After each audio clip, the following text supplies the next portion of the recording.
ತುಂಬ ಖುಷಿಯ ವಿಚಾರ ಡೆವಿಲಲ್ಲಿ ನೀವು ಪಾತ್ರ ಮಾಡ್ತಿರುವಂಥದ್ದು. ಬಟ್ ಶೂಟಿಂಗ್ ಸಂದರ್ಭದಲ್ಲಿ ಈ ಥರದೊಂದು ಕಹಿ ಘಟನೆ ಆಗುತ್ತೆ. ಸೊ ಅವತ್ತೇನಾಯಿತು ಅಂತ ಅನ್ಬಿಟ್ಟು, ಯಾಕೆಂದರೆ ದರ್ಶನ್ ಅವರು ಅರೆಸ್ಟ್ ಆದ ದಿನ ಶೂಟಿಂಗ್ ನಡೀತಾ ಇತ್ತು, ನಿಮ್ಮ ಪಾತ್ರದ ಶೂಟ್ ಆಗ್ತಾ ಇತ್ತು ಅನ್ನೋ ವಿಚಾರ. ಜನರಲ್ ಆಗಿ ನಾರ್ಮಲ್ ಶೂಟ್ ಏನು ನಡೀತಿತ್ತು, ಶೂಟ್ ನಡೀತಿತ್ತು. ನೆಕ್ಸ್ಟ್ ಇನ್ನೊಂದು ಸೀನ್ ಮುಗಿದ್ಮೇಲೆ ಅವ್ರು ಬರಬೇಕಾಗಿತ್ತು. ಅಷ್ಟರಲ್ಲೇ ಪ್ಯಾಕಪ್ ಆಯಿತು.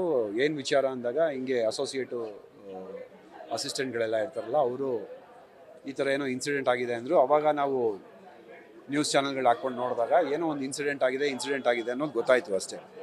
ಮೈಸೂರಿನಲ್ಲಿ ಇಲ್ಲ, ಅವರು ಬೆಂಗಳೂರಿಗೆ ಹೋಗಿದ್ದಾರೆ ಅನ್ನೋದು ಗೊತ್ತಾಯಿತು. ಅಲ್ಲಿಗೆ ಪ್ಯಾಕಪ್ ಆಯಿತು. ಈ ಪ್ರಕರಣದ ಬಗ್ಗೆ ಹೇಳೋದು ಸರ್, ದರ್ಶನ್ ಅವರು ಈ ಥರದೊಂದು ಹತ್ಯೆ ಪ್ರಕರಣದಲ್ಲಿ ಭಾಗಿಯಾಗಿರ್ತಾರೆ ಅಂತ ಅನಿಸುತ್ತಾ ಅಂತ. ಯಾಕೆಂದರೆ ಅವ್ರದ್ದು ತುಂಬ ಹತ್ತಿರದಿಂದ ನೋಡಿರ್ತಾರೆ ಅಥವಾ ಕೇಳಿರ್ತಾರೆ ಸುತ್ತಮುತ್ತ ಅಂದರೆ ಸಿನಿಮಾದ ಇಂಡಸ್ಟ್ರಿಯಲ್ಲಿ ಅವ್ರ ಬಗ್ಗೆ.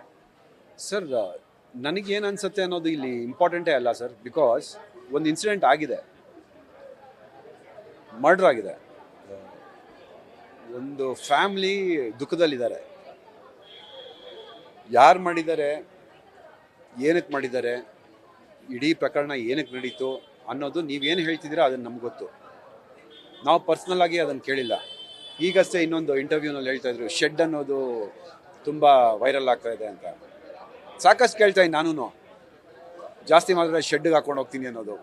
ನೋಡಿ ಏನು ಗೊತ್ತಾ, ನಾನು ಹೇಳಿದಾಗೆ ಇದೊಂದು ಹೆಸರಿರೋರು ಒಂದು ಹೈ ಪ್ರೊಫೈಲ್ ಕೇಸ್ ಆಗಿರೋದ್ರಿಂದ ತುಂಬ ಸೌಂಡ್ ಆಗ್ತಿದೆ. ಇದರಲ್ಲಿ ನಮ್ಮ ಸಿನಿಮಾಗಳು, ಎಷ್ಟೋ ಸಿನಿಮಾಗಳು ಮುಚ್ಚೋಗ್ತಾ ಇದೆ ಸರ್, ಒಳ್ಳೊಳ್ಳೆ ಸಿನಿಮಾಗಳು.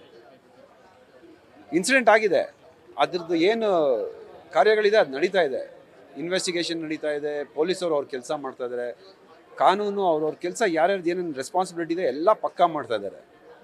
ಔಟ್ಪುಟ್ ಬರೋವರೆಗೂ ನಾವು ಏನು ಮಾತಾಡಿ ಏನು ಪ್ರಯೋಜನ ಇಲ್ಲ. ಸುಮ್ಮನೆ ನಾವು ಮಾತಾಡೋರ ಬಾಯಿಗೆ ಸುಮ್ಮನೆ ಊಟ ಹಾಕ್ತೀವಿ ಹೊರತು ನಾವು ಮಾತಾಡಿ ಏನು ಪ್ರಯೋಜನ ಇಲ್ಲ. ಅದರಿಂದ ನಡೀತಾ ಇದೆ, ಒಂದು ಜಜ್ಮೆಂಟ್ ಬಂದಮೇಲೆ ಗೊತ್ತಾಗತ್ತೆ. ನ್ಯೂಸ್ ಫಸ್ಟ್, ನಿರ್ಭೀತಿಯಿಂದ ನಿಮ್ಮ ಪರವಾಗಿ.